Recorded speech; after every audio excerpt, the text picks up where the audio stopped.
Kami sudah memiliki umur dan jenis pertanian. Semoga untung amanah. Mudah-mudahan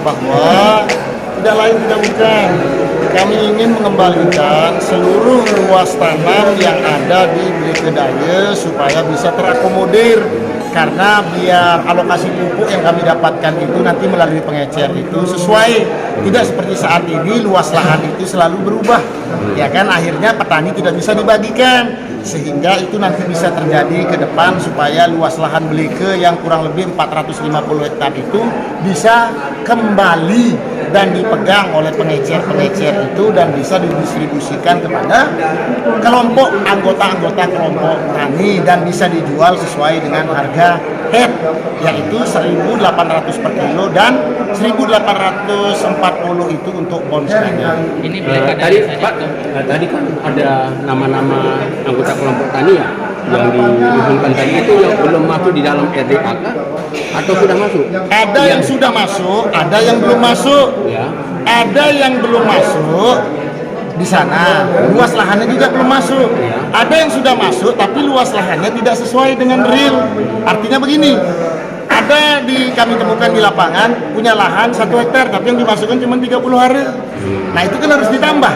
Siapa yang punya kesalahan? Dasar Kalau berbicara kesalahan adalah PPL bersama dengan siapa yang menyusun RDKK itu. Kalau yang sekarang dasar acuan untuk menetapkan luas areal yang diajukan RDKK apa? SPPT atau sertifikat? SPPT bersama dengan sertifikat. Kalau berbicara tentang salah, siapa yang tanda tangan? Pengecer tidak apa? Mohon maaf. Kelompok tani tidak pernah tanda tangan. Yang pegang RDKK ini kan pengecer. Nah, sekarang dari hasil verifikasi manual berapa selisihnya? Jauh 450 hektar bahkan sampai 550 Itu hektar. Iya, yang tidak masuk di RDKK. Nah, itulah yang kami tuntut supaya bisa masuk RDKK itu nanti benar-benar dari usulan bawah dibawa kepada PPL yang mengawasi, kemudian diserahkan ke Dinas Pertanian untuk diinput sehingga nanti jatah pupuk ini sesuai, supaya tidak ada kecurigaan. Tapi kalau ditanya kemudian siapa yang salah, semua salah karena petani ini tidak pernah dilibatkan dalam penyusunan RDKK. Tadi terungkap ada oknum pengecer yang menjual pupuk di atas pengecer. Siapa? Saya izin tidak berani menyampaikan karena itu adalah off the record. Saya tidak berani menyampaikan inisial, tetapi UD-nya dan oknumnya saya sudah ketahui. Memang apakah itu uang dari anggotanya atau dari uang kelompoknya sendiri atau dari ketuanya sendiri? Nah, apakah petani-petani yang menebus di ketuanya ini dia punya uang cash? Apakah dia akan membayar besok setelah panen? Nah ini kan mereka yang punya, tetapi tetap aturan itu jelas. Harga 1.800 untuk urea itu di tingkat titik serah, ya, bukan sampai di titik kelompok petani, sampai di pengecer. Nah, ketika nanti pengecer ini mengantarkannya ke kelompok tani, nah ini mungkin ada biaya ongkos di situ. Nah itu kadang-kadang yang membuat. Tapi tidak diatur harganya supaya tidak terlalu tinggi sampai ada yang kita tidak berani atur itu. Kita hanya tetap mengacu kepada harga sampai head di tingkat pengecer. Titik serah lah. Tadi kan terungkap masih ada kekurangan sekian 100 hektar itu terbuka untuk input sampai Iya, kami akan berapa input. kekurangan berapa hektar itu yang bisa Kami tidak bisa Lombok memastikan, Tengah dapat itu berapa? tidak bisa memastikan itu berapa kekurangannya karena ini kan data bukan maksimal yang Iya, kita iya. mau ini, tapi ini data yang kita harap datang dari bawah gitu kan. Jadi berapapun data yang datang itu yang akan kami input. Gitu. kalau alokasi yang diberikan sama ini berapa totalnya? Sudah saya buat. Datanya mana ada? Ya. Untuk Lombok Tengah itu seluruhnya alokasinya berapa? Lombok Tengah Iya. yang udah itu Alokasi berapa? alokasi pupuk kita yang sudah disetujui ya. Ya, di MT 1 2026 ini Kita berapa? berbicara 1 tahun ya. Ya, 1 tahun. Kita berbicara NP ya. Urea itu 1 tahun 26.620 ton. Ya.